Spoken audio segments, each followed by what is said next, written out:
Croeso unwaith eto I ddarlith eisteddfodol blynyddol Cymdeithas Carnhuanawc. Gymdeithas sydd yn cofhau bywyd a gwaith y parchedig Thomas Price Carnhuanawc, dyn amryddawn iawn ac awdur yr hanes ysgolheigaidd cyntaf yn yr iaith Gymraeg o hanes Cymru. Gorchwyd trist sydd gyda fi gychwyn, jyst I gyfeirio at y ffaith bod ni wedi colli yn ystod y diwrnod diwethaf un o brif symbylwyr Cymdeithas Carnhuanawc, sef Alan Jobbins. Ac bydd llawer ohonoch chi yn nabod Alan, a fi'n siŵr byddwn ni fel Cymdeithas Carnhuanawc yn trefnu I goffáu bywyd Alan mewn ffordd deilwng dros y flwyddyn nesaf. Ond yn y cyfamser, fi'n siŵr y byddwch chi'n ymuno â fi mewn anfon ein dymuniadau gorau I cath ac I deulu Alan yn gyffredinol. Felly, da ni yn teimlo colled Alan Jobbins yn fawr iawn iawn. Gair sydyn arall am Cymdeithas Carnhuanawc, byddwn ni'n heno, bydd criw ohono ni mynd ar ymweliad fel sydd yn arfer gyda ni I Glynceiriog, I weld neuadd goffa ceiriog. Ta unrhyw un â diddordeb mewn dod gyda ni, cysylltwch â ni ar ôl y cyfarfod a newn ni drafod sut y gallech chi wneud hynny. Wel, mae'n arferiad gyda ni I geisio cynnal darlith sydd â chysylltiad gyda cyrch pob eisteddfod. Ac Owain Glyndŵr ydy testun ein darlith ni heno. A dwi'n gwybod bod llawer iawn ohonoch chi yn barod yn adnabod yr Athro Emeritus Gruffydd Aled Williams, sef ein darlithydd heddiw. Mae yn arbennig o gymwys I dreithi ar Owain Glyndŵr, gan I fod yn enedigol o Glyndfyrdwy, sef bro Owain. Graddiodd yn y Gymraeg a hanes Cymru ym Mangor, rhai blynyddoedd yn ôl. Cyn dysgu ym Prifysgolion Dilyn, Bangor ac Aberystwyth, a fe fuodd e'n athro'r Gymraeg yn Aberystwyth am 2 mlynedd ar 10. Ac I bwnc arbennig ef oedd barddoniaeth y canol oesoedd yn Gymraeg a hefyd llenyddiaeth Gymraeg cyfnod y dadeni. Ac felly mae Owain wrth gwrs yn ffitio mewn yn daclus i'r ystod yna. A mae wedi sgwennu am Owain tro ar ôl tro. Mae'n awdur toreithiog yn ddarlithydd poblogaidd, na pan da ni gwahodd e. A mae llawer o'i ysgrifau a'i ddarlithoedd ar gael, a bydd detholiad o'i waith ar Owain yn cael ei gyhoeddi gan y Lolfa y flwyddyn nesaf. Dwi wedi cael fy rhybuddio gan ymdarlithydd I beidro dweud gormod amdano fe, a gofn mod i'n bwyta mewn i'w amserau. Felly, heb dweud dim byd yn rhagor, a newch chi groesawu yr Athro Gruffydd Aled Williams.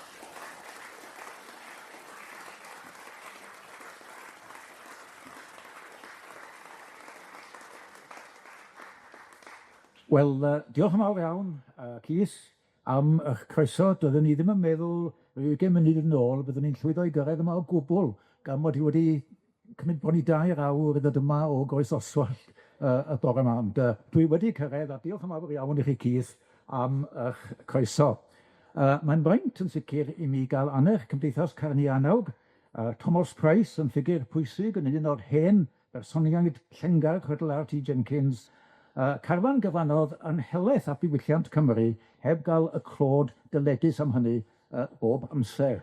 Ac roedd Carnhuanawc yn un o'r mwyaf amryddan mewn gwirionedd o'r hen bersoniaid. Ro'n i'n digwydd bod yn y Llyfrgell Genedlaethol ychydig ddyddiau nôl, ac o ran ymyrraeth, mi drychais i ar gatalog o lyfrgell Carnhuanawc, catalog o dros 500 o lyfrau, ar bob math o bynciau mewn gwirionedd, ac mewn nifer o ieithoedd hefyd. Roedd Carnhuanawc yn dipyn o bolymath mewn gwirionedd felly.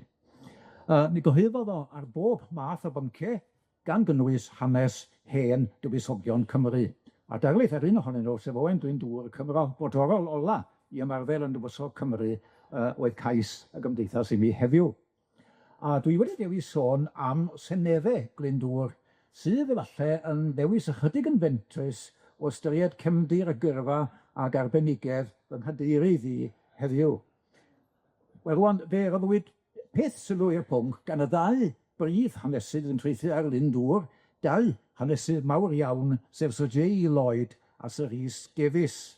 Ond doedd y sylw'n hwy ddim yn helaeth nag yn estyniedig. A doedd hynny ddim yn rhyfeddod mewn gwirionedd, oherwydd prin iawn ydy'r ffynonellau sy'n sôn am y Seneddau. Un sylw byr yng Nghronicle Adda o Fenbiga Adam Usk, neu Adam of Usk. Sylw wedi'w mewn un ddogfen, llythyr gan uchelwr o Sais at y brenin Harri'r Pedwerydd. Un gyfeiriad posib yn llythyr Pennal ym 1406. Un englyn am nodyn byr mewn llawysgrif o ddiwedd yr 11th ganrif ar 15, ac ychydig sylwadau byr wedyn mewn Chronicle o'r ail ganrif ar 15 gan yr hanafiaethydd Robert Vaughan o'r Hengwrt. Wel, wan yn wyneb y prinder ffynonellau, dydy tawedogrwydd cymharol yr haneswyr ddim yn syndod. Oherwydd prinder y dystiolaeth, allodd haneswyr Cymru ddim llunio'r math o driniaeth soffistigedig estynedig a roddodd haneswyr mewn llawer wlad i hanes sefydliadau seneddol yn y gwledydd hwy. Mae'n werth nodi hefyd i bod hi'n bosib na wnaeth Seneddau Owain Glyndŵr rhyw lawer o argraff ar y côr poblogaidd amdano fo. A dystiolaeth bryn sydd gynnon ni yn awgrymu mae fel ymdrech filwrol arfog yn ei hanfod y Covid yn y meddwl poblogaidd y Cymru am ymdrech Glyndŵr. Cymryd meddwl a dychymyg gwleidyddol yr elit galluog oedd yn agos at Glyndŵr ac oedd yn ei gynghori, gwir fel Gruffydd ar Esgob John Trefor, rhai hyddysg yn ffyrdd y byd a gwleidyddiaeth a llywodraeth y tu hwnt i Gymru, cynnych pobol fel yna, cynghorwyr Glyndŵr, a Glyndŵr ei hun wrth gwrs, oedd y Seneddau. Mi fyddai'n deg gofyn, dwi'n meddwl, i ba raddau yr oedd gwerin Owain y Cymru gyffredin hynny, yn brwydro ac yn ymgyrchu dros dyfarfaes y gad, i ba raddau roedden nhw'n ymwybodol o Seneddau ac yn halwyd yn enw Owain ac yn ymwybodol o'i harwydd o cad. Mae hwnna'n gwestiwn sy'n werth i ofyn yn sicr. Wel, rwan, dwi am ymdrin ag un mater yn sydyn ar y dechrau. Dwi ddim yn meddwl y bydde unrhyw un o rhai ddyn bresennol yn Seneddau Glyndŵr, yma Chynlleth, Harlech ac efallai ym Mhennal wedi sôn am fynychu Senedd fel y cyfriwd. Ar isiw eglwysig sydd i'r rhan fwyaf o'r enghreifftiau cynnar o'r gair Senedd yn Gymraeg, yn gyson a'i darddiad o'r gair Lladin synodos. Mae'r bardd Union ap Gwalchmai yn y 12th ganrif ar 10 yn sôn am Senedd Frefi. Senedd Frefi sydd y cynulliad o'r seintiau yn Llandewi Brefi, lle dychafwyd Dewi yn ben arnyn nhw. Ond gadewch ni droi at air arall. Ym mhan Rolant cerdd epig fawr Ffrainc, ddiwedd yr 11th ganrif ar 10, fe sonir am parlemon, yn yr ystyr cryf drafod neu sgwrs. Gair y cafwyd parlamentum yn ffurf Ladin arno fo. A gair yn tarddu o'r ferf parle, siarad, llefaru, dweud, oedd parlemon. A gredith wedi ddefnyddio parlemon a parlamentum am sawl math o gyfarfod lle fod yna siarad neu drafod.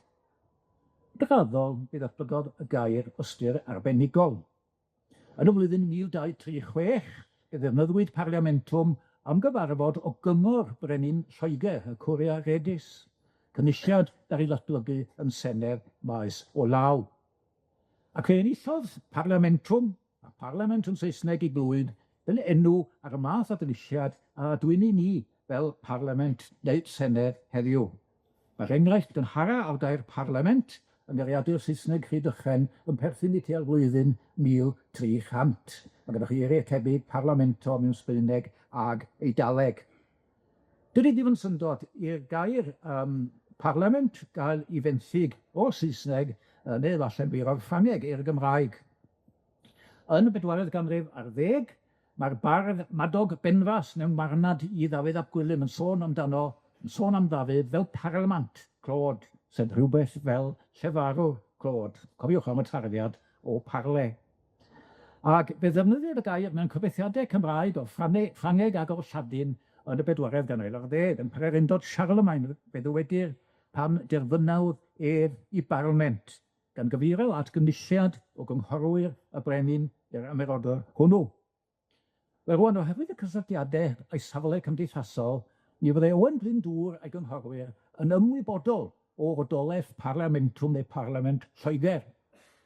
Oedd tad yn hyfraith Owain Sir Dafydd Hanmer yn istus o fainc y brenin yn un o brif wyr cyfres y deyrnas. Oedd o wedi cymryd rhan yn weithgareddau cyfreithiol Seneddau Lloegr yn 70au ac 80au y 14th ganrif ar 10, tad yn hyfraith Owain Sir Dafydd Hanmer. Mi fyddai Owain a'i gynghorwyr yn gwybod hefyd mae'n go sicr am yr Alban ag Iwerddon, wledydd ac iddyn nhw bob un i Parlamentwm neu Parlament i hunain, a dwi'n neud wrth yr enwau hynny ers y 3fed ganrif ar 10. Fel rwan, felly'r datgan elweddol hyderus, dwi'n meddwl, mae Parlament, beth bynnag oedd yr union yn amiad ar sillafiad, byddai enw Owain a'i gefnogwyr ar y cynulliadau a gyfarfu ym Machynlleth, yn Harlech, ag efallai ym Mhennaw yn ystod y gwrthryfel. Perthyn i Gymraeg yn cyfnod ni, y cyfnod modern, mae'r arfer o alw'r cynulliadau yma yn Seneddau. Ond mi byddwch chi'n falch o glywed efallai mae mwyn hwylistod sôn am Seneddau, nid am barlamentau y byddai i wrth dreisu heddiw. Cydyn mod yn gyrfyn na iddo, so yn gwneud. Dwi'n gweld hwnni o'r amod. Dyma ni. Reit. Dyma ni, iawn. Wel rwan, mae'r beth yn ôl a 1930, bron ganrif yn ôl, fe restrodd hamesydd o'r America, Robert Howard Lord, bron 10 o seneddau canoloesol sefydlwyd o ddiwedd y 18fed ganrif ymlaen, gan ddechrau gyda Senedd Cortes Teyrnas Leon, ym ngogledd orllewin Iberia neu Sbaen, sefydlwyd fel gynnar ym 1188. Ond mae trigolion Ynys Manaw a Gwlad yr Ia yn honni bod i seneddau nhw yn hyn na hynny, nad ydy'r dystiolaeth i'r perwyl ddim yn gadarn iawn. Wel rwan, gan na lwyddodd Owain Glyndŵr i sefydlu gwladwriaeth Gymreig annibynnol, mae cyrff ac yn halwyd yn hannol gwrthryfel aflwyddiannus oedd i seneddau o. Dydy ddim yn rhyfeddod na chynhwyswyd mae honnyn nhw'n rhestr yr Athro Lord. Ond yr oedd i cynnull a'i cynnal nhw yn sicr yn gam o bwys yn hanes ein cenedl ni. Rwan, mae'r dystiolaeth bwysica sydd gynnon ni am Senedd Owain Glyndŵr am y Machynlleth ym 1404 yn digwydd yng Nghronicle Afa o Fryn Biga, neu Adam Usk. Ac i iawn gloriannu'r dystiolaeth honno, mae'n rhaid gwybod rhywbeth am hanes y gŵr yma, Adam Usk neu Afa o Fryn Biga. Dyma chi Gymro Cymraeg o Fryn Biga yn Gwent, sefydlodd a astudiodd y gyfraith yn Rhydychen, dod yn athro cyfraith yn Rhydychen, ac wedyn yn gyfreithiol llwyddiannus yn Llys a'r Esgob Caergaint. Ar ôl i Henry Bolingbroke gipio'r goron oddi ar Richard yr Ail yn 1399, fe gefnogodd Afa'r Brenin Newydd, Harri'r Pedwerydd, a char i benodi i sawl fywoliaeth eglwysig. Roedd addan nhw'r uchelgeisiol, ac yn 1402, fe adawodd o Loegr a throi am lys y Pab yn Rhufain mwyn hyrwyddo i yrfa ymhellach. Ym 1404, roedd yn gobeithio gael ei benodi yn esgob Hemffordd neu yn esgob Dyddewi, ond fe ddath yr asgobaethau hynny yn wag, ond ofer i ddisgwyliadau fo. A rheswm am hynny, wel, erbyn hynny, oedd y brenin Harri'r Pedwerydd wedi clywed bod adda yn gefnogol i Owain Glyndŵr. Beth hynny'n sicr ddim yn hyrwyddo gyrfa adda. Wel, rwan, fe weithygodd pethau unwaith eto 1406, pan nath adda i lys bened y trydydd ar ddeg y gwrth fab yn Afinion. Fe benododd y pab Afinion, fe benododd o adda yn esgob Llandaf, a gwneud hynny yn go sicr gyda chefnogaeth Glyndŵr. Wel, fe ddath e hanes i Loegr. Pan ddath e hanes i Loegr, fe gyhoeddwyd adda yn wrthryfelwr a'i ddiswyddo ei holl wrthwelaethau Saesnig. Oedd ei holl yrfa yn y fantol, a cynyniad oedd ei fod o wedi ailfeddwl ynghylch i gefnogaeth i Glyndŵr. Mi ddaru gynllwynio ei achub i groen a ei achub i yrfa. Ym 1408, glanion y Berma, y Meirionnydd, a gwireddu cynllwyn oedd ganddo fo i gymryd arno i fod yn cefnogi Glyndŵr yn dal Castell Harlech ar y pryd. Ond wedyn i ddianc oddi wrth Owain a'i wyr a'i fwrw ei hun ar dreigaredd arglwydd Powys Edward Charlton, yn y gobaith o gael pardwn y breni. Wel, dyna nath o. Fe laniodd ar y Bermo, cymryd arno i fod o'n cefnogi Glyndŵr, ond dianc ac ymuno gydag Edward Charlton yn y Trallwm. Rhai blynyddoedd golwm, ond yn y man fe adferwyd i yrfa fo i ryw raddau. Wel, dyma chi wr felly, ddim gefnogol i Glyndŵr, ond oedd wedi toi i got mwyn achub i yrfa. Ac mae'n rhaid cofio hyn wrth ystyried y hyn o'n dweud am Senedd Owain y Machynlleth. Roedd o'n dal ar y cyfandir pan gynhalwyd y Senedd ym 1404, a deng mlynedd yn ddiweddarach, ym 1414, ysgrifennodd o i hanes amdani. Hynny ydi, oedd o'n dys gweddol gyfoes i fodolaeth Senedd Machynlleth, ond nid dys hollol gyfoes, ac nid yn dys hollol wrthrychol y chwaith. Mi welwch chi hyn ddywedodd o yn Senedd Machynlleth yn ei Chronicle. Yn ei drieni, cynhaliodd Owain ein hytrach, fe ddynwaredodd ac efelychu Seneddau y Machynlleth ag yn y mynyddoedd, a mae'n ergyd yn oes yn y fan yna, yn sôn fod y Seneddau Owain Glyndŵr wedi'w cynnal yn y mynyddoedd, o'r Seneddau ar gyfer hillbillies, fe gwrwnedd yn te felly.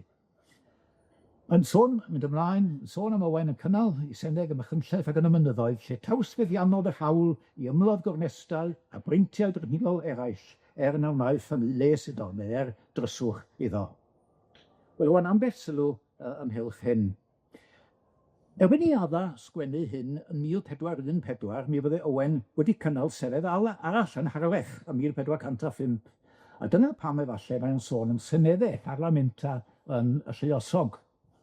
Ac mae'r sôn am Owain yn ei drieni yn Iseria yn adlewyrchu cyflwr Owain yn 1414, pan oedd o yn herwr ar ffô yn hytrach na'i gyflwr ddeng mlynedd ymhynt, pan oedd o ar ucha i lwyddiant. Bydde gŵr trienus i sefyllfa ddim wedi gallu cynnull Senedd.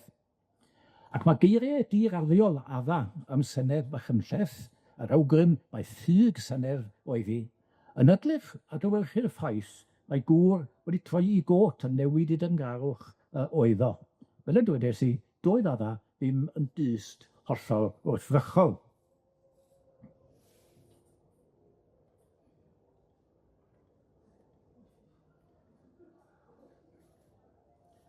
Reit, wel rwan, mae yna awdur llawer mwy diweddar ag adda wedi sgrifennu yn diraddiol am Senedd Machynlleth, ond un y dylanwadodd sylwadau adda arno fo gan efallai borthi i'r ragfarnau. A sôn ar ydw i am neb llai na Sir Chris Bryant, aelod seneddol y Rhondda.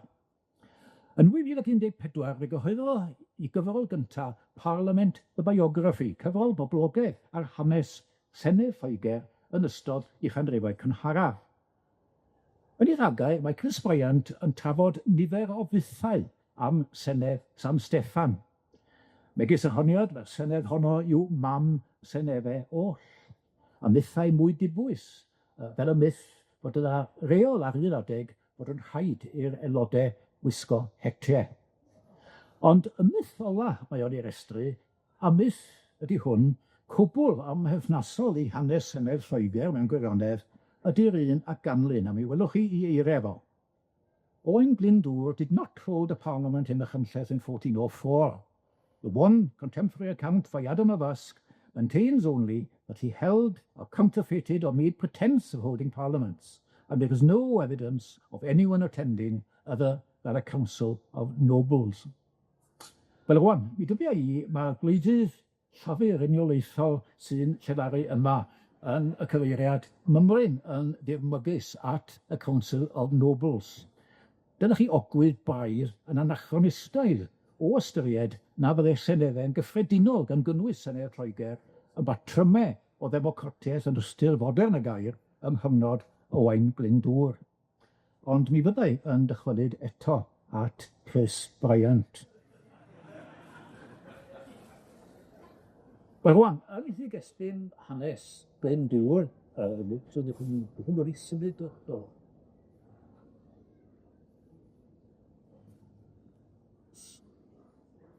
Ar y cyfrifiadur. Dwi'n pwyntio hwn. Isio fan myndiau. Rhywbeth wedi digwydd yn fan yma. Yn ddod y defnydd dwi'n dda.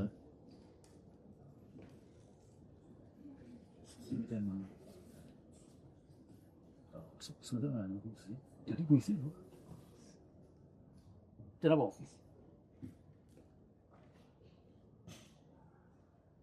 Dyna ni, mae cael peirant i weithio. Rwan felly. Wel, rwan, mae yna mewn gwirionedd yn hyd estyn hanes Owain Glyndŵr, hanes o gagwedd y cad Senedd Machynlleth, mae hon yn sicr, dyma chi digwyddiad arwydd y cael yn sicr felly. Gwedd bwysig ar bolisi Owain Glyndŵr o sefydlu gwladwriaeth Gymreig oedd ei ymdrech o i feithrin sefydliadau arferol teyrnasoedd annibynnol. Ar hyn alwodd Sir Rhys Davies and the trappings and institutions of regality. Ond gan Owain, roedd ganddo fe sêl fawr i hun fel tywysog Cymru, i ganhellor Gruffyddion, i lys genhadon yn trafod drosto yn llysoedd, brenhinoedd, Ffrainc a'r Alban, ac mae'n cyfeirio mewn dogfennau at i gyngor. Ac ychwanegiad naturiol at y hyster yma fydde'r Senedd, symbol gweladwy a phwysig o deyrnas annibynnol. Ond beth wyddon ni am natur y Senedd honno? Wel, y nesaf peth i ddim mewn gwirionedd. Ond efallai bod yr hyn a wyddon ni am y Senedd gynhaliodd Owain yn Harlech yn haf 1405, efallai bod hynny yn berthnasol. I'r Senedd honno, fe alwodd Owain 4 gŵr blaenllaw, 4 gŵr o bob un o gymydau Cymru dam i reolaeth. Ac fel adnoddodd Rhys Davies, fe all fod yna gynsail i hyn yn y traddodiad a nodwyd yn y llyfrau cyfraith, sef fod Hywel Dda yn y 10fed ganrif wedi galw 6 dyn o bob cwmwd yng Nghymru, yn hyd ar prif bur egoesig i'r Hendy Gwynar Daf i drafod adolygu cyfreithiau Cymru.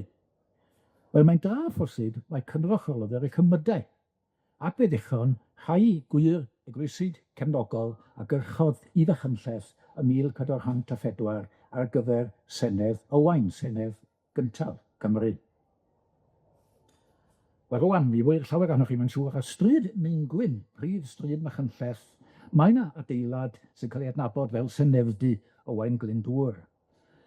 Mae'r traddodiad yma yno y cynhalwyd y Senedd yn cael ei gynodi gyntaf mewn print yn 1814, gan fyfyriwr o Gaergrawnt, William Bingley, wedi ymweld â Machynlleth chydig flynyddoedd yn hynt yn 1798.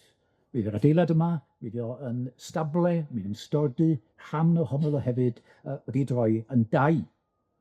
Ond yn ôl 1906, fe brynwyd yr adeilad gan David Davies, aelod seneddol, cyfoethog, Sir Dyfaldwyn, a'i adfer o, amlygiad wrth gwrs o genedlaetholdeb rhyddfrydol yr oes. Mae'r diwedd ar 2004 fodd bynnag, bydd anghosodd profion dendro chronolegol bod rhai o drawstio'r to wedi'w gwneud o goed a dorwyd yn haf 1470. Yn rhy hwyr, wrth gwrs, i'r adeilad fod wedi cael trefu Senedd Glyndŵr ym 1404.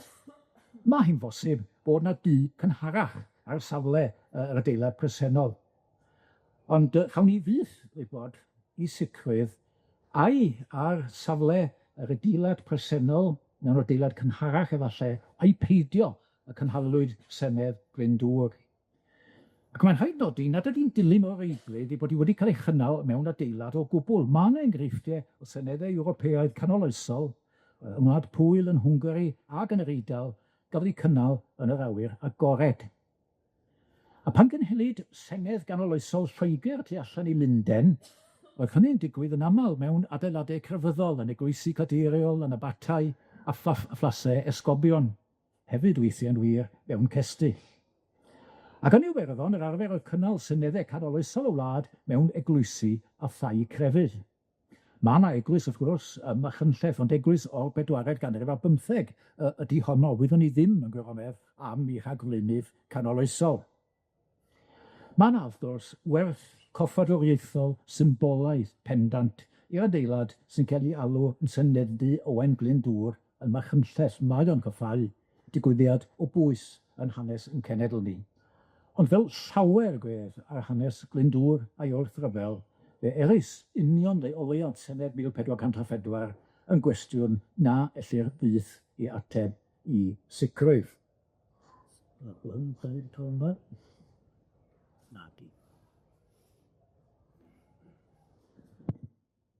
Wel, rwan, beth am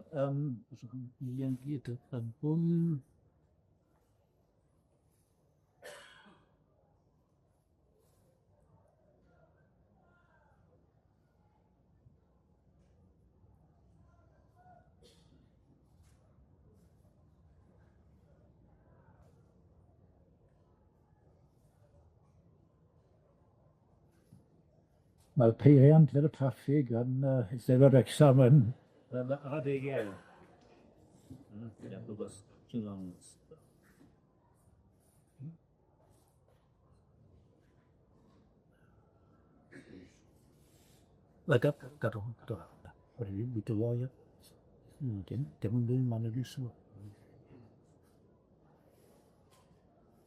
Reit, wel, ni hynny'n neud efallai heb y peiriant. Rwan, gofyn, dwi'n hanes ar ddarlus, beth ddigwyddodd yn Senedd Machynlleth, beth wnaed yno? Wel, triennus o brin mewn gwirionedd ydy'n gwybodaeth ni. Mae yna un brwsionin diddorol yn y rhestri o Owain Glyndŵr, cronicl o hanes y gwrthryfel, a lenwyd gan yr henofiaethydd Robert Vaughan o'r Hingwrt yn yr awyl ganrif ar 15. Owain, mae Vaughan yn dweud, Owain called a parliament to be held at Machynlleth, into which his nobles and gentry came and crowned him. Mae'n honni bod Owain Glyndŵr wedi cael ei goroni yn Senedd Machynlleth. A mi fydd hwn yn gofnod dylanwadol. Gafodd ei ailadrodd droion gan haneswyr diweddarach, weithiau'n wir gan ymelaethu yn afradlon arno fo. Sel hen gyngor dosbarth Machynlleth yn dangos Owain Glyndŵr yn eistedd ar ei orsedd wedi ei goroni. Ond pa mor wir oedd y hanes yma am goroni Owain yn ei senedd? Roedd Robert Vaughan yn henofiaethydd o fri, yr henofiaethydd Cymreig mwyaf y bu erioed efallai. Ac mae'n sicr fod o'n gwybod am rai ffynonellau hanesyddol sydd wedi diflannu erbyn hyn. A'i rhyw ffynhonnell goll felly ydi sail i honiad o am goroni Owain yn Machynlleth. Pe bydd honiad yn wir, ac roedd yna gynseile yn yr oesoedd canol i gynnal seneddau neu gyrff tebyg i nodi dyfodiad brenin neu dywysog newydd i'r orsedd, fe fyddai hynny yn ychwanegu dimensiwn pellach at bwysigrwydd Senedd Machynlleth. A mae hyn yn dod â ni at hanes arall am Senedd Machynlleth, sy'n cael ei adrodd gan Robert Vaughan. Yn gael ei ailadrodd yn ddiweddarach droion gan haneswyr mewn llyfrau ddiwedd yr ail ganrif ar 15 yn y 19eg ganrif ag wedi hynny. A dyna hanes am ymwneud gŵr o frycheiniog o'r enw Dafydd Gam, neu Dafydd ap Llywelyn y Powel Fychan a Glyndŵr yn Senedd Machynlleth. A hanes ydy bod Dafydd Gam wedi ceisio dal neu lyfryddio Owain Glyndŵr yn Senedd Machynlleth. Oedd David Gam wedi gwasanaethu Henry Bolingbroke cyn iddo fo gipio'r goron a dod yn hair bedwerydd. Pan ddaeth Bolingbroke yn frenin, fe gafodd Dafydd a'i deulu lawer ffafr ganddo farch er swyddi a thaliadau. A doedd hi ddim yn hyfed i'w oedd wedi dal i gymdogi'r frenin ar ôl i Glyndŵr godi mewn gwrthryfel. Yn 1401, yn wobr am ei derngarwch, fe ddyfarnodd y brenin iddo guroedd 2 ar 15 o wrthryfelwyr cymdogwyr Glyndŵr yn Sir Gaerfyrddin. Wel, rwan, o ran y stori bod o wedi ymosod ar y Glyndŵr yn Senedd Machynlleth, fe fydd 2 brif awdurdod a hanes Glyndŵr yn yr 18fed ganrif, Sir J. Lloyd a Sir Rhys Davies, yn amheus. Mae Rhys yn ei gyfrol fawr y report o Owain Glyndŵr yn dweud, "The legend as we have it is late and is implausible and inaccurate in its details." Wel, peth peryg iawn ydy, beth ga'i ddeud, taflu ymheuaeth ar hanesydd mawr wych a Sir Rhys Davies, ond biom mento reid hynny heddiw. Fo a J. Lloyd dibynnu yn ddeithio nhw mewn gwirionedd ar ffynonellau print o'r ail ganrif ar 15 ar 19fed ganrif am yr hanes yma am David Gam yn ymosod ar Glyndŵr. Ond mi gewch chi dystiolaeth wahanol mewn gwirionedd pe bych chi'n toi a chwilio am ffynhonnell lawysgrifol Robert Vaughan. Nawr, dwi'n i ddim gael hwn i weithio a'i peidio.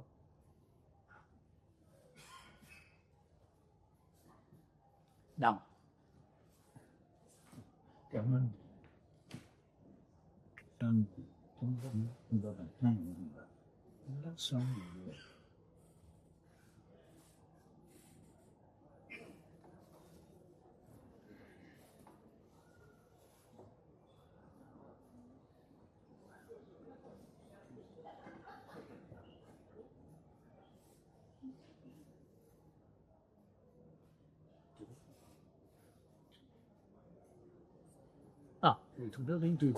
Dyna ni. Ysdyn ni'n lwcus. Nawr. Edmund yn eto. Ymlaen. Yna wynau, tai. Den ni rwlen agos ati rwan, dwi yn meddwl felly. Mi welwch chi ddalen yn y fan yna o laws gyda fy nghymiaeth yn hastad peniarth yn y Llafliad Genedlaethol, peniarth 94. Llawysgrif ysgrifenwyd gan yr Ysgol Haig a'r Meddyg Thomas Williams o Drefryw yn y 1590, diwedd yr 11fed ganrif ar 15. Ac yn peniarth 94, mi gewch chi englyn gyda lwc fawr, ia. Reit, dwi'n meddwl bod chi'n gallu gweld y llun yn y fan yna. Nawr, mae'n englyn yn peniarth 94, ac mi ddarllenai'r englyn, dwi'n i ddim allwch chi weld o. Mae'n darllen few hyn, Dafydd Gam, dryglam, dreigldyn, ymwan frwydr, fradwr, Richard Frening. Llwyr y toes diawl, hawl ffwylglyn, o fas y stad i fys ysdyn.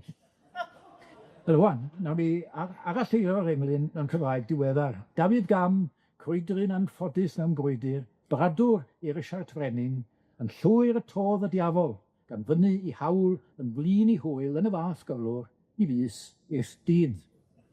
Wel, wan, mae'r englyn yn digwydd hefyd ar dudalen arall mewn ffurf fymryn yn wahanol, ac yn cael ei briodoli yno i far efo'r enw Gruffydd a Owain Gethin, a wyddwn ni ddim byd o gwbl amdano fo.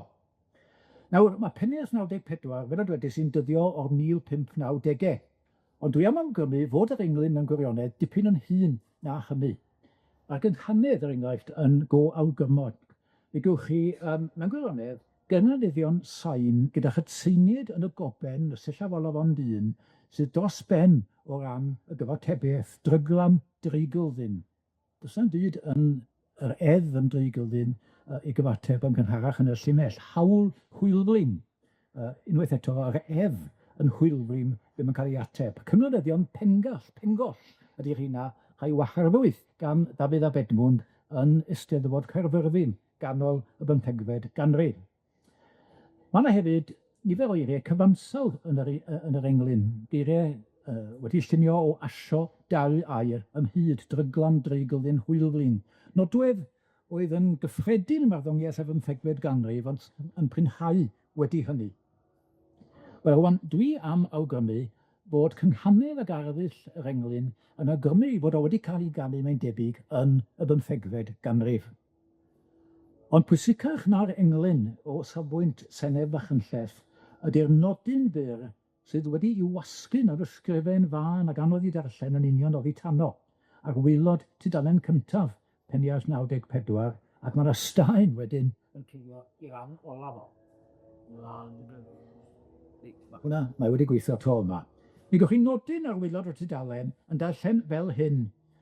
Pan y geisiau Dafydd Gam fala Owain Glyndŵr am Machynlleth, ac y daliau Owain efo a'i hoi dan ar ransom, felly cyn cael myned i ddeheubarth, y camau i gefnder iddo, y hwn oedd stiward Owain yn fach dosto, am drychant o borciau i dy dywed, ac yr staen yn atal chi ag darllen mwy.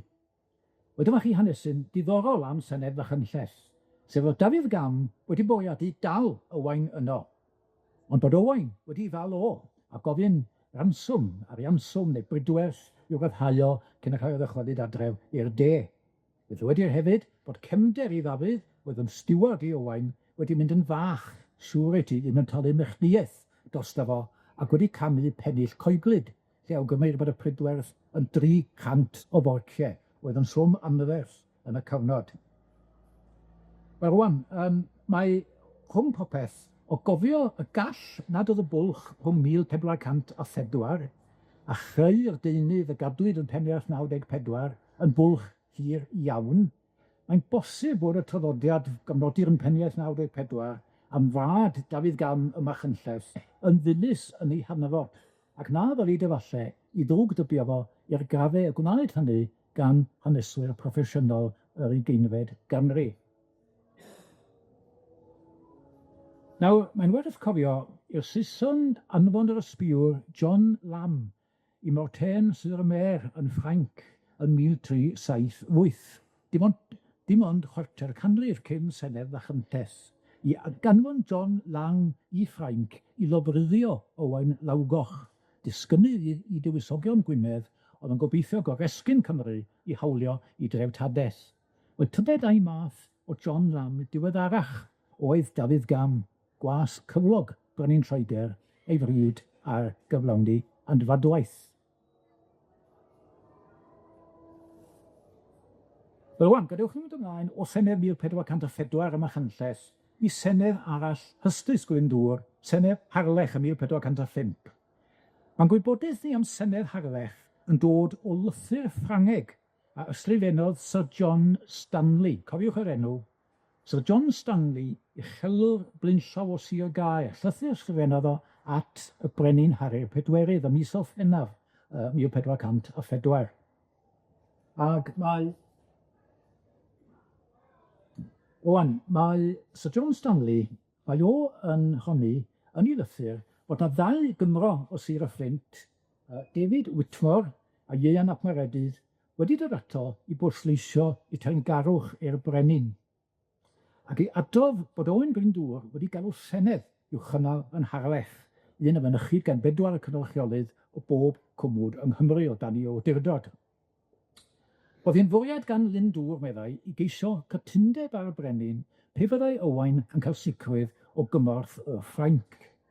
Roedd y ddau Gymro yma wedi mynd i'r Senedd fel ysdiwyr i ganfod beth a drafodid ac a benderfynid yno, ac wedi trefnu wedyn i gyfarfod Stanley i roi'r wybodaeth iddo, gwybodaeth oedd Stanley yn addo i hanfon at y brenin maes o law, ysdiwyr Saesnig o Gymru mewn gwirionedd sydd gynnon ni yn y fan yma.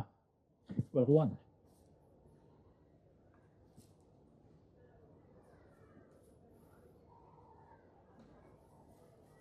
Iawn. Wel, rwan, dyma chi destun gwreiddiol llythyr Stanley mewn eingl Ffrangeg.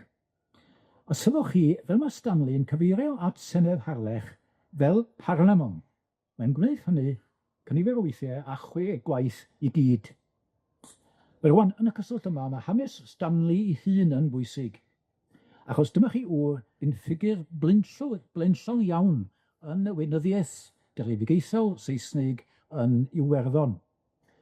Ac ym 1386, Fe penodwyd o yn dirprwy i Robert de Fer, Iarll Rhydychen, un o ffefrynnau Ffresiad yr Ail. Dwi'n rhai Ffresiad yr Ail de Fer yn ardalu dilyn ac yn ddig Iwerddon, yn brif gynrychioli y goron yn Iwerddon. Ond ticle gwag oedd yr rhain mewn gwirionedd hyd y Fer yw cymaint ag unwaith yn Iwerddon. Stanley, fel i ddirprwy, oedd yn gweithredu yno de facto. Ym 1389, fe wnaed Stanley yn brif istus Iwerddon Rusticarius. Bydd yn brif ysbys yno, bydd yn rhaglawr brenin yno, Lord Lieutenant, y 1400 i 1401. Ac fel Rusticarius ac gyda rhaglawr brenin, prif swyddi'r drefn Saesnig yn Iwerddon, Stanley yn gyfrifol am gynnull Senedd Iwerddon. Fo gynullodd Senedd Kilkenny yn 1389, Seneddau Castledermot yn Swydd Carlo a Ballymore yn Swydd Kildare yn 1390. Senedd Ross yn Swydd Wexford yn 1401. Roedd Stanley yn gwybod beth oedd Senedd. Ac mae hi'n drawiadol dros den fod gŵr fel hwn yn galw'r corff a gynullodd Glyndŵr yn Harlech yn Parliament. Oedd o yn gwybod beth oedd Parliament, beth oedd Senedd. Roedd o'n gwybod bod i Senedd Harlech nodweddion a'i gwnaen debyg i seneddau eraill, fel y seneddau roedd o mor gyfarwydd â nhw, y seneddau roedd o wedi cynnull yn Iwerddon. Rwan dyma efallai yr ateb terfynol i sylw braidd yn ddilornus Crysdroiant am senedd gyntaf Glyndŵr y Machynlleth. Mae'n rhaid nodi hefyd, mor drawiadol oedd sôn Stanley yn ei lythyr am drafod cytundeb posib a brenin Lloegr yn Harlech, yn hyd a hefyd drafod cymorth milwrol posib o Ffrainc. So John Stanley, felly dweud fwy amdano, doedd o ddim yn ôl poblogaidd iawn yn Iwerddon. Ac pan fe farw yn 1414, bydd e wedi yn rwydd gymodion yng Nghoricre Iwerddon, mae hyn ddigwyddodd oedd o i fod o wedi cael ei ddychanu i ddarwolaeth gan un o feir Iwerddon. Trawaeth am hynny, mae dystiolaeth o ynghylch Senedd Glyndŵr yn Harlech yn dystiolaeth bwysig. Wel, rwan, trafod pethau fel materion tramor, rhyfel a heddwch, cymhreiriau a chytundebau yn han gyffredin o weithgarwch seneddol ledled Ewrop. Anodd byddai gorafyn yr enw Parlement, Senedd i gorff cynrychioliadol yn trafod materion mor bwysawr a'r rhai a drafodwyd yn Harlech yn 1405. A wnaeth Sir John Stanley dim wneud hynny. Parlement oedd y gair ddefnyddiodd o am Senedd Harlech. Mae hwnna'n ddarn pwysig iawn yn gwirionedd o dystiolaeth. Wel, mae llythyr Stanley yn sôn bod 'na 4 cynrychiolydd o bob un o gymydau Cymru oedd dam awdurdod Glyndŵr wedi dod i Senedd Harlech. Ac mewn ymdriniaeth ole, bydd nododd Rhys Davies bwysigrwydd y cwmwd mewn gweinyddiaeth leol yng Nghymru cyn ac ar ôl y goncwest Saesnig. Gan awgrymu bod cynsail Hywel Dda yn cynnull cynrychiolwyr o gymydau Cymru o Hendy Gwyn i adolygu'r gyfres, bod y cynsail yna y meddyliau Owain a'i gynghorwyr. Ond fe ddylid cofio hefyd y bydde'n yn ymwybodol o'r drefn gyfoes yn Senedd Lloegr. Oedd tad yn hyfraith Owain, Sir Dafydd Hammer, wedi mynychu Senedd Lloegr gynt yn rhinwedd i'r ôl gyfreithiol. Oedd John Trefor, esgob Llanelwy, un o brif gynghorwyr Owain, oedd o wedi mynychu Senedd Lloegr yn hynwedd i swydd esgobol. Mae rwan yn Senedd Lloegr bod mynychu elfen o gynrychiolaeth diriogaethol. Sef y marchogion oedd yn cael eu hethol i gynrychioli'r siroedd, hefyd cynrychiolwyr y dinasoedd a'r trefi. Hwna gynrychiolwyr ar gyfer yr ardaloedd penodol yn Senedd Lloegr. Yn ogystal â'r cof am Hywel Dda, fe all fod y drefn o gynrychiolaeth diriogaethol y geid yn Senedd Lloegr hefyd y meddyliau Owain a hyrwyddwyr Senedd Harlech. O sôn am Senedd Machynlleth, fe gyfeiriodd Abar o Fynbiga ati fel Senedd ddynwaredol, a defnyddio'r berfau Lladin simulare yn golygu ffigio neu dynwared a confingere ffigio neu ddychmygu. Dynwared, Senedd ddynwaredol, meddai Abar o Fynbiga. Ond mewn astudiaeth enwog o seneddau Ewropeaidd canoloesol, fe soniodd ysgolhaig o'r Eidal o'r enw Antonio Maronghiw Esoniad o, am y modd y seneddau weithiau drwy broses oedd yn wared sefydliadau seneddol mewn gwledydd eraill yn sôn am y broses. O ran y gynrychiolaeth diriogaethol o cymydau a gafwyd yn Senedd Harlech, ac fe ddechrau bod yna gynrychiolaeth felly, y Machynlleth hefyd, mae'n dra phosib bod rhyw gymaint o gysgod Senedd Lloegr ar feddylfryd Owain a'i gynghorwyr. Fe wan ar ymhan i'r gynrychiolaeth diriogaethol o'r cymydau gafwyd yn Harlech, oedd yna gynrychiolaeth arall hefyd. Wel, roedd cynrychiolaeth eglwysig yn holl bresennol yn Seneddau Ewrop yn yr Oesau Canol.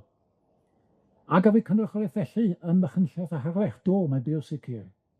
Gwir eglwysig oedd nifer o brif gynghorwyr Owain, gwir fel Gruffydd, John Trefor a Lewis Byford.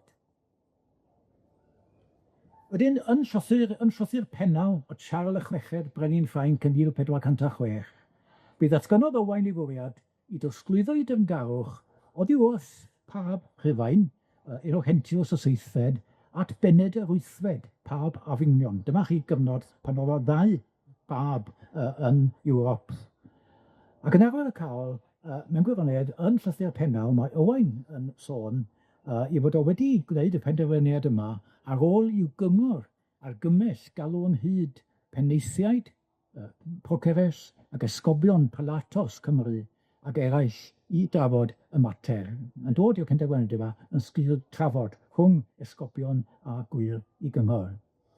Wel, rwan, mae ystyried trafod faterion mor bwysfawr ag ymlyniad eglwysig teyrnas a rhaglen wleidyddol a amlenellir yn llythyr pennel yn awgrymu mae cyfarfod megis Senedd a ysgogo ag a drwyddedodd y llythyr hwnnw. Os cynhalwyd y cyfarfod yma ymhennal, lle ysgrifennwyd y llythyr, a ddylwn ni sôn efallai hefyd am y Senedd Pennal, efallai'n wir dylen ni. A'r sôn yma am gynnull esgobion ynghyd â chynrychiolwyr Lleug Blaenllaw ym 1406 yn arwydd go sicr fod y gynrychiolwyr eglwysig yn bresennol yn Seneddau Machynlleth a Harlech hefyd.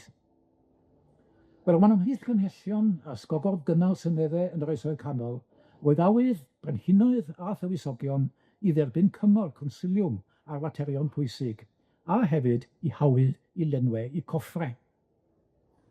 Yn aml hefyd, roedd materion yn ymwneud â chyfiawnder a chyfraith yn rhan o weithgarwch Seneddau, megis gwrando ar gwynion a disebau o blith deilieg. Datblygiad o hyn oedd Seneddau wedi dod i ddeddfu yn sgil hynny. Y tu hwnt i wybod iddi gael ei chynnal, wyddon ni fawr ddim am Senedd Machynlleth. Ond mae'n natur y materion y gwyddon ni iddyn nhw gael eu trafod yn Harlech ag efallai ym Mhennal, yn arwydd pendant o awydd Owain i elwa ar gyngor ynghylch hynt y rhyfel a chyfeiriad gwleidyddol i egin wladwriaeth Gymreig. Ond does na ddim awgrym yn y dystiolaeth sydd gynnon ni fod codi arian a threthu trigolion y hamau o Gymru o dan ei awdurdod ymhlith y cymhellion y barodd i Owain gynnal i Seneddau. Wrth gwrs, a byddai arno fo angen adnoddau sylweddol i gynnal i wrthryfel, a lle ddim cynnal gwrthryfel ar y gwynt. Ac wyddwn ni ddim afu Seneddau, a fyw Seneddau yn trafod gweddau ar gyfiawnder a chyfreth, gan mae Seneddau gynhalwyd ar ganol rhyfel ydyn nhw, ac mae egin wladwriaeth ar y gorau oedd tywysogaeth Glyndŵr, dydy ddim yn debygol efallai y bydd yno ddeddfu yn i Seneddau.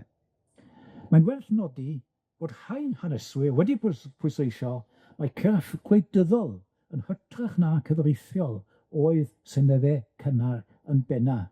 Ddyli ddim ystyried yr awydd na'r gallu i ddeddfu yn rhan o'i hanfod. Wel, rwan, yn y marn i, prin y gallai gwadu fel o gwnaeth Cyrstoiant, mae Seneddau parlamenta go iawn oedd Seneddau Owain Glyndŵr. Nid Senedd Lloegr oedd yn un byr datblygiedig erbyn y flwyddyn 1400, oedd yr unig ffon fesur y ffatrwm ar gyfer Seneddau canoloesol. Da, o pwysleisiodd yr hanesydd seneddol H.G. Richardson, na ddylid barnu sefydliadau canoloesol ar sail categoriau modern, a gwrthod yr enw Senedd i sefydliad oherwydd nad oedd nhw'n cydymffurfio â rhai o ddisgwyliadau oes ddiweddarach. Mewn pennod ar y weiddiau a datblygiad Seneddau canoloesol, Yn ei gyfrol The Parliament of Early Modern Europe, gyhoeddwyd yn 2001, esoniodd yr athro Michael Graves o Brifysgol Auckland am dapestri seneddol Ewropeaidd o amrywiaeth cyfoethog, tapestri cyfoethog o seneddau, gynifer oedd yr amrywiadau. Mae'n sôn hefyd am galeidosgop yn amrywio trosiad, yn sôn am galeidosgop o seneddau mwyn pwysleisio yr un syniad. Ac am gymaint oedd yr amrywiaeth, cyfeirionus ydy'r cysyniad o senedd go iawn, yw'r iawn rhyw yn hyswllt yr oesoedd canol. A dyna chi gamgymeriad Chris Bryant. Wedyn, yn ei gyfrol, mae'n newydd y cael fod yr Athro Graves yn cyfeirio'n benodol at seneddau Glyndŵr, where he canvassed for advice, presented his policy and plans for discussion, and sought approval for them. Mae yr Athro Graves, yn cynnwys seneddau Glyndŵr yn ddi-gwestiwn ymhlith seneddau Ewropeaidd y cyfnod modern cynnar. Rwan, 1999, wrth gwrs, dy gafodd Cymru ei chynulliad, a esblygodd ac ailfedyddwyd yn Senedd yn 2020. Oedd na 6 chanrif hir a mwy rhwng seneddau Owain Glyndŵr a Senedd Cymru fel rydyn ni yn ei adnabod hi. Ac mae'r gwahaniaethau, mae yna wahaniaethau amlwg rhwng y cyrff canol-oesol, yr asgorwyd arnyn nhw'n nghanol gwrthryfel, a Senedd Democrataidd y Gymru fodern. Ond efallai mae Senedd Glyndŵr yn y pen draw a ysgogodd y felryd bod Cymru hithau yn heiddi corff y telynau ei alw yn Senedd. Ond i bai ymweledigaeth Glyndŵr a'i gynghorwyr 600 mlynedd yn ôl, tybed a fydde gynnon ni yn Senedd a'r Gymru ddatganoledig heddiw. Fel ymgorfforiad o ddylryd, ac fel ysgogwyr ysfodoliaeth a dyhead, y seneddau Owain Glyndŵr yn sicr yn heiddi i cofio a'i dathlu yn hanes ein cenedl. Diolch yn fawr iawn i chi.